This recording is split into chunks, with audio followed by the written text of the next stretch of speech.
हैं जो वो भी अफोर्ड नहीं कर पाते, तो उनको हम फ्री ऑफ कॉस्ट 10% 20% हम कोशिश करते हैं कि बच्चे ऐसे हम अपने क्लास में रखें जो अगर अफोर्ड ना कर पाए तो उसकी वजह से वो चूक ना जाए पढ़ाई शिक्षा से, तो ऐसे बच्चों को भी हम अपनी क्लास में रखते हैं 10 से 20%. Breaking update coming in. The Ministry of Education has issued new guidelines for coaching centers, essentially saying that coaching centers can't take students who are under 16 years of age. And विद्या ददाति विनयम, मतलब विद्या से ही विनय की प्राप्ति होती है. जब हम ये सुनते हैं तो हमें ये समझ आता है कि विद्या लेने से विनय की प्राप्ति होती है, लेकिन जब विद्या लेने के बाद ये पता चले कि बच्चे प्रेशर में जा रहे हैं, उनके विनय का सर्वनाश हो रहा है, तब क्या कहा जाए, किसके ऊपर आरोप लगाया जाए, गार्जियन, शिक्षक या सरकार? सवाल इन्हीं के ऊपर होगा. अभी न्यू गाइडलाइंस आया है सरकार के द्वारा और हमारे साथ अभी सर हैं, सर से बात करेंगे. सर अपना परिचय दें और शुरू. जी मेरा नाम राघव चौधरी है और मैं 11th एंड 12th के बच्चों को अकाउंटेंसी पढ़ाता हूँ. जी टीवी एकेडमी में.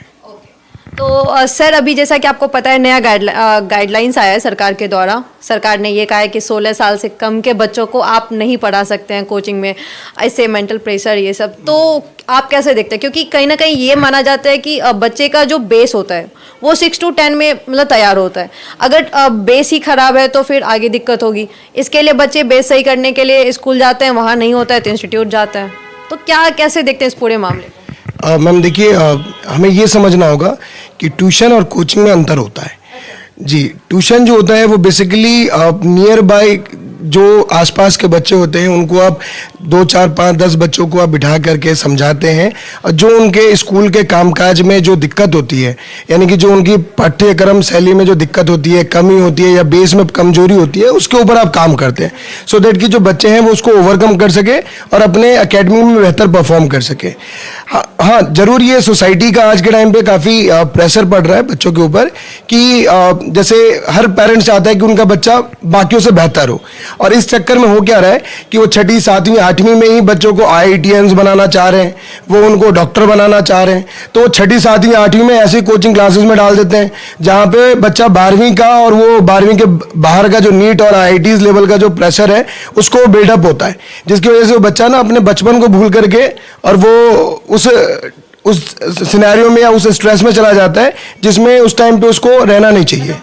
मैच्योर होता है वो बच्चा और एकदम से स्ट्रेस ले लेता है, जिस वजह से कई बार ऐसे होते हैं कि हमें ये घटना सुनने को मिलती है कि किसी बच्चे ने सुसाइड कर लिया. तो बहुत सारी चीज़ें सुनने में आती है और ये खास करके कोटा जैसे शहर में, दिल्ली कोटा में ये सब होता रहता है. तो ये बताइए सर कि सरकार के इस गाइडलाइन से बच्चों के ऊपर क्या इम्पैक्ट पड़ेगा अभी? मैम इससे बस ये होगा कि जो बड़े बड़े इंस्टीट्यूट जो थे, जो 6ठी 7वीं 8वीं में बच्चों को नीट और IIT लेवल का एक तरीके से मोटिव दे करके अब बच्चों को वहीं से वो ट्रेनिंग देना स्टार्ट कर रहे थे, वो थोड़ा सा वेट करेंगे और वो ऑफ कोर्स 11th 12th पढ़ने दे अच्छे से, एकेडमी कंप्लीट हो. उसके बाद जब बच्चा 12th कर लेता है या 11th 12th में जब पहुंच जाता है तो मेच्योर इनफ होता है अपने स्ट्रेस को मैनेज करने में. जब आप बच्चों को 6ठी 7वीं 8वीं में ही स्ट्रेस करना स्टार्ट कर देंगे तो बच्चा मैनेज नहीं कर पाता है. तो 11th 12th और ग्रेजुएशन मतलब जब वो उस टाइम पे होता है या 12th के बाद 18 19 में होता है अपने एज के, तो अच्छे से मैनेज कर सकता है. तो उस टाइम पे अगर आप नीट IIT वगैरह के कॉम्पिटिटिव एग्जाम के लिए उसे तैयार करते हैं तो ज़्यादा बेहतर है मेरे हिसाब से. तो उससे पहले जो ये नियर बाय कोचिंग है, ट्यूशन है, वो भी बच्चों को कंपटीशन की तैयारी करवाते हैं, चाहे ये मतलब छोटी संस्था हो या बड़ी संस्था, LN हो या फिर PW हो या फिर ऐसे बहुत सारी संस्था है. तो वो कहीं ना कहीं इन चीज़ों पे अब लगाम लगाएंगे किसी मतलब सरकार के इस गाइडलाइंस के बाद. लेकिन उन बच्चों का क्या जो पढ़ाई कर रहे हैं, क्योंकि उनका तो एडमिशन तभी होगा जब वो पास करेंगे. उनके लिए फिर क्या किया जा रहा है? ठीक है मतलब पढ़ाना बंद किया जा सकता है, लेकिन जो पढ़ रहे हैं बच्चे उनके फ्यूचर का क्या होगा? मैम अब देखिए, ये तो पेरेंट्स को भी समझना पड़ेगा कि भाई उनका बच्चा इतना स्ट्रेस ले क्यों रहा है और वो इतने स्ट्रेस में क्यों है कि उनको 6ठी से ही भेजना पड़ रहा है अपने बच्चों को, है ना. वो आराम से उनके 6th 7th 8th 9th 10th 11th 12th के जो उनकी स्कूलिंग एजुकेशन है वो पहले पूरी होने दें. उसके बाद जो भी उनके बच्चों को करना है वो उसको निर्णय लेने दें खुद ही. रेदर देन कि उनको आप फोर्सफुली भेज दो कोटा चले जा और वहाँ जाके नीट की तैयारी कर ले आईआईटी, तो उसमें वो और स्ट्रेस होता है। जब वो नहीं कर पाता है और असफल अपने आप को देखता है तो फिर उसके पास कोई पर्याप्त होता नहीं है और ना ही कोई उसके पास मोटिवेशनल फैक्टर होता है कि वो वहाँ से अपने आप को मोटिवेट करके आ सके वापस। तो वो वहाँ पे अपने आप को देखता है कि नहीं यार, अब मेरे पास तो कोई ऑप्शन ही नहीं है, चलो सुसाइड कमिट कर लेते हैं। तो मुझे लगता है कि ये बहुत ज़रूरी और काफ़ी अच्छा कदम है सरकार के द्वारा। बाकी जो लोकल में जो पढ़ा रहे हैं, छोटे छोटे इंस्टीट्यूट्स हैं, छोटे छोटे जो संस्थाएं हैं, ये काफ़ी अच्छा बेहतर परफॉर्म कर रही हैं। उनको बेसिक और इस लाइक एजुकेशन देने में कि भाई बच्चा जो है वो बिना स्ट्रेस फील करे, अपनी एजुकेशन, स्कूलिंग एजुकेशन को एटलीस्ट कर सके अच्छे से। सर जैसा कि आपने ये सवाल उठाया कि इसको क्या ज़रूरत पड़ जाती है कि मतलब बच्चों को छठे सातवीं में पढ़ाना शुरू किया जाता है, तो मेरा सवाल ये है कि आप जो ये आरोप लगा रहे हैं तो किसके ऊपर आरोप लगा रहे हैं, क्लियरली बताइए कि छठी सातवीं से कौन पढ़ाता है, मतलब कौन सा ऐसा इंस्टीट्यूट है जो ये बस कंपटीशन है। क्योंकि पहले नॉर्मली अगर आप देखेंगे तो जो नीट और आईआईटी वगैरह की जो तैयारी होती थी वो नॉर्मली बच्चा 11th 12th या उसके बाद ही कहता था कि भाई मैं 12th करके आराम से 1 साल ड्रॉप करूंगा फिर मैं करूंगा, टाइम लेके करता था, नॉर्मल अपने तरीके से करता था, कंफर्ट में होके करता था। आज के टाइम पे क्या है, किसी संस्था ने या किसी इंस्टीट्यूट ने या किसी कोचिंग ने कहा कि भाई मैं तो 10वीं से एडमिशन लूंगा, अगला आके कहता है मैं तो 9वीं से ही ले लूंगा, कोई अगला आके कहता है मैं तो छठी से ही बच्चों का एडमिशन ले लूंगा। पेरेंट्स भाई उनकी कौन सी संस्था है जो मतलब 9वीं 10वीं को पढ़ा रही है, मतलब ऐसे बहुत सारे ऑर्गेनाइजेशन, मैं किसी का नाम डायरेक्टली लेना नहीं चाहूंगा, ऐसे बहुत सारी हैं जो छठी सातवीं आठवीं से बच्चों को नीट और आईआईटीज को फोकस होकर के तैयारी करवाती है। हम लोग भी पढ़ाते हैं, लेकिन हम लोग कभी इतना फोकस होके कि भाई आईआईटी और नीट के लिए नहीं पढ़ाते। हम लोग इस तरीके से पढ़ाते हैं कि भाई अपने स्कूल के परफॉर्मेंस में या स्कूल में जो बच्चा है वो अपना बेस्ट कर सके। हम लोग इस क्लास का बच्चा जो बिल्कुल इमेच्योर होता है, बिल्कुल और जिसको जिसके खेलने कूदने की उम्र होती है, जहाँ पे थोड़ा बहुत पढ़ाई और फिर खेलने कूदने में अपने फिजिकल ग्रोथ, मेंटल ग्रोथ उस उम्र में होता है, वहाँ पे बच्चे कंपटीशन का प्रिपरेशन करने आगे निकल जाते हैं और गार्जियन को भी ऐसा लगता है कि इन्हें भेजना बहुत ज़रूरी हो गया, नहीं तो समाज में हमारे बच्चे बहुत पीछे रह जाएंगे। तो सर जो स्कूल में वो पढ़ाई करने जाते हैं, चाहे वो प्राइवेट हो या गवर्नमेंट, क्या वहाँ पे पढ़ाई नहीं होती है उस हिसाब से कि मतलब जो गार्जियन है उन्हें बाहर भेजना पड़ जाता है अलग से, मतलब मैम होती है वहाँ पे पढ़ाई, लेकिन अब वहाँ पे ना क्राउड भी ज़्यादा होता है। अब अगर गवर्नमेंट स्कूल का देखेंगे तो एक सेक्शन में 60-60 80-80 बच्चे हैं। अब वहाँ पे किसी भी टीचर के द्वारा ये संभव नहीं है कि वो एक साथ 80 बच्चों को पढ़ाएं और समझा पाए। पढ़ाना और समझाना दोनों बहुत अलग अलग बातें हैं। मैंने पढ़ा दिया लेकिन 80 के बच्चे सारे के सारे सेम मेंटालिटी के हैं, ऐसा संभव नहीं है, और वो सारी बातें समझ जाएं ये भी संभव नहीं है। तो उनमें कुछ बच्चे होते हैं जो समझ जाते हैं, कुछ बच्चे होते हैं जो नहीं समझ पाते हैं। तो जो नहीं समझ पाते हैं उन बच्चों के लिए छोटे छोटे उन्हीं की कॉलोनी में, लोकल में कोचिंग खुले हुए हैं, ट्यूशन खुले हुए हैं, जो उनको हेल्प करते हैं कि वो भी उस बच्चा स्कूल में अगर नहीं समझ पाया तो कोई बात नहीं, वो ट्यूशन में आकर के वो समझ जाता है, वो उन चीज़ों को कर पाता है जो स्कूल में वो नहीं कर पाता है। तो मेरे हिसाब से एक अच्छा स्टेप है कि भाई इसमें बच्चों को भी थोड़ा सा स्ट्रेस फ्री मिलेगा, और दूसरा कंपटीशन है तो कंपटीशन से भी जो है वो मतलब ये संस्थाएं कंपटीशन आपस में कंपटीशन से भी बच पाएंगी। सर ये आपने जरूर सुना होगा कि राष्ट्र का निर्माण होता है वो पत्थर से या फिर वृक्ष से या किसी इमारत से नहीं, बल्कि वहाँ के रहने वाले लोगों से होता है और लोगों के विचार से होता है। विचार शिक्षा से मिलती है और शिक्षा शिक्षक देते हैं, गुरु देते हैं। लेकिन आज के वक्त में ये देखा जाता है कि शिक्षक जो है वो मतलब शिक्षा बेसिकली व्यवसाय का एक माध्यम बन गया है, व्यवसायीकरण कर दिया गया है शिक्षा का।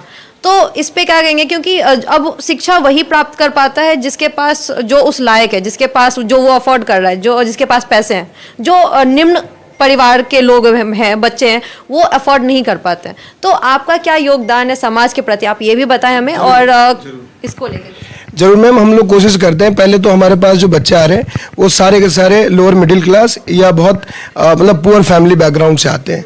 मतलब इनफैक्ट ऐसे फैमिली बैकग्राउंड से कि मैं आपको एक्सप्लेन भी नहीं कर सकता शब्दों में, क्योंकि मैंने देखा है लिटरली यहाँ पे आकर के पेरेंट्स रो रहे होते हैं, कहीं के माता जी रो रही होती हैं, कहीं के फादर आकर के यहाँ पे रिक्वेस्ट कर रहे होते हैं।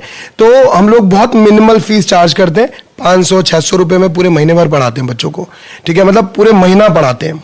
ठीक है, और 500 रुपये 600 रुपये लेते हैं। उसमें भी कुछ ऐसे बच्चे होते हैं जो वो भी अफोर्ड नहीं कर पाते, तो उनको हम फ्री ऑफ कॉस्ट 10% 20% हम कोशिश करते हैं कि बच्चे ऐसे हम अपने क्लास में रखें जो अगर अफोर्ड ना कर पाए तो उसकी वजह से वो चूक ना जाए पढ़ाई शिक्षा से।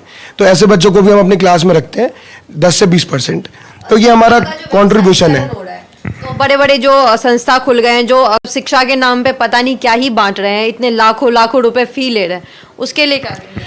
मैम देखिए, शिक्षा को व्यवसायीकरण तो नहीं करना चाहिए, लेकिन ये अपनी अपनी विचारधारा है। ऐसे भी बहुत सारे टीचर हैं, बहुत सारे शिक्षक हैं जो मार्केट में हैं, आके पढ़ा रहे हैं और बहुत कम फीस में पढ़ा रहे हैं। जैसे हमारे खान सर हैं, है ना, बहुत मिनिमल फीस लेकर के भी, मतलब इतना मिनिमल कि भाई लोग एक टाइम पे कैफे में भी इतना पैसा, इससे ज़्यादा ही बिल पे करके आता है, तो इससे कम में वो पढ़ा रहे हैं। और मेरे हिसाब से अपने अपने विचारों की बात है ये। तो जो लोग बिजनेस माइंडेड होते हैं वो इस तरीके से देखते हैं, जो लोग वाकई में शिक्षक हैं और वो शिक्षण कार्य से आए हैं मार्केट में, तो उनको मनी नहीं, उनके लिए तो भाई शिक्षा सबसे सर्वोपरि है। आपके हिसाब से सरकार को क्या कदम उठाना चाहिए इन सब चीज को रोकने के लिए? ऐसे अगर जो भी लोग शिक्षा को व्यवसाय बना रहे हैं उनको रोकने?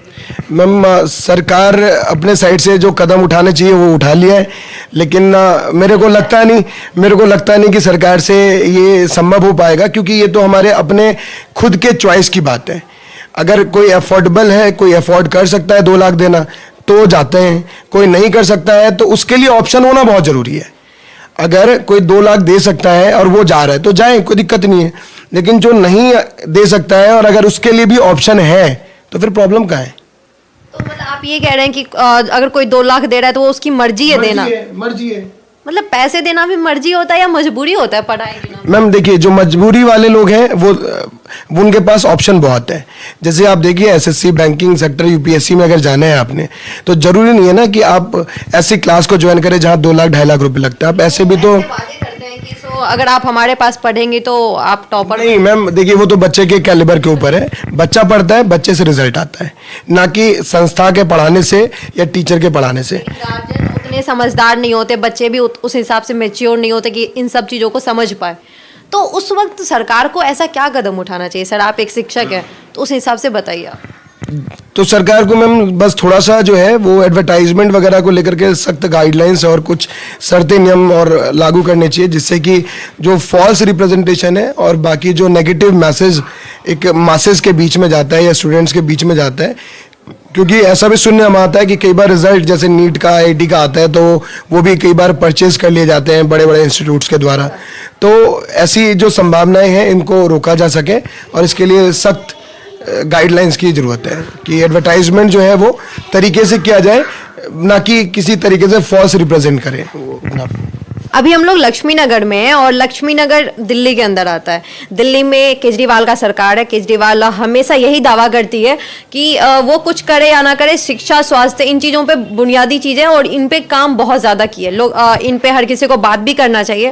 खैर अभी हम लोग बात करने आए हैं तो हम लोग ये जानेंगे कि सर दिल्ली में शिक्षा का स्तर कैसा है?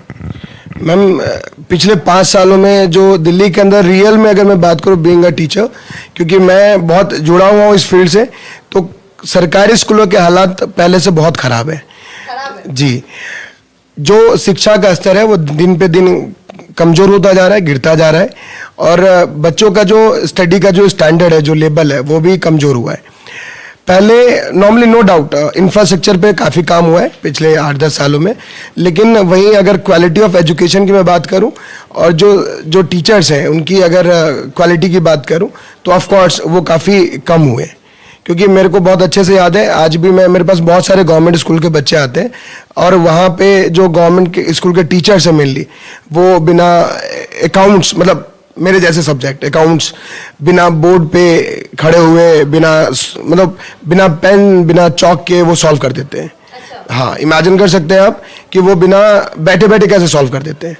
अब बच्चे समझ भी जाते हैं, और जब समझ जाते हैं तभी तो सारे के सारे ट्यूशन जाते हैं। क्योंकि अगर मेरा मानना है कि अगर स्कूल में उनको अच्छे से पढ़ा दिया गया होता तो ट्यूशन क्यों आते हैं, मतलब कोचिंग क्यों आते हैं।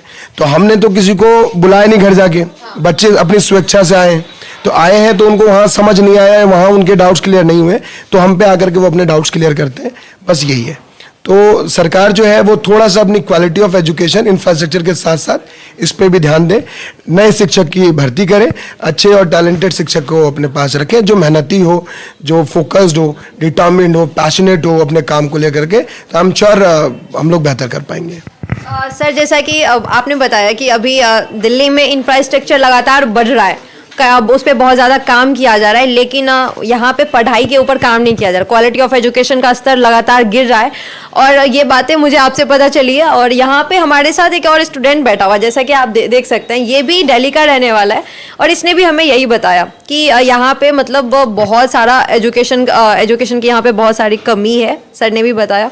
और सर चलिए आखिरी में बस एक सवाल कि अगर आप सरकार को कुछ एडवाइस देना चाहे कि जिस तरह से मतलब इन चीज़ों पे सुधार लाया जा सके इन चीज़ों पे, तो कैसे क्या करना चाहिए सरकार को? मेरा सुझाव ऑलरेडी दे चुका हूं मैं कि जो स्कूलिंग हाँ एडवर्टाइजमेंट को लेकर के जो फॉल्स एडवर्टीजमेंट होता है स्पेशली, उसके ऊपर थोड़ा सा पाबंदी होनी चाहिए कि किसी भी एडवर्टाइजमेंट में दावा ना हो। दावा इस चीज़ का नहीं कि भाई हम रिजल्ट ऐसे दे देंगे वैसे दे देंगे, ठीक है, आपके पास अगर अच्छा रिजल्ट है तो आप उसको दिखाइए। बाकी आप ये मत कहिए कि भाई आप हमारे यहाँ कोचिंग ज्वाइन कर लोगे तो आपके ये परसेंटेज आ जाएंगे, या हमारे यहाँ पढ़ लोगे तो आप ऑल इंडिया रैंक 1 आ जाएगा। मतलब ये बहुत एक तरीके का मिथ है ना, तो ये नहीं होना चाहिए।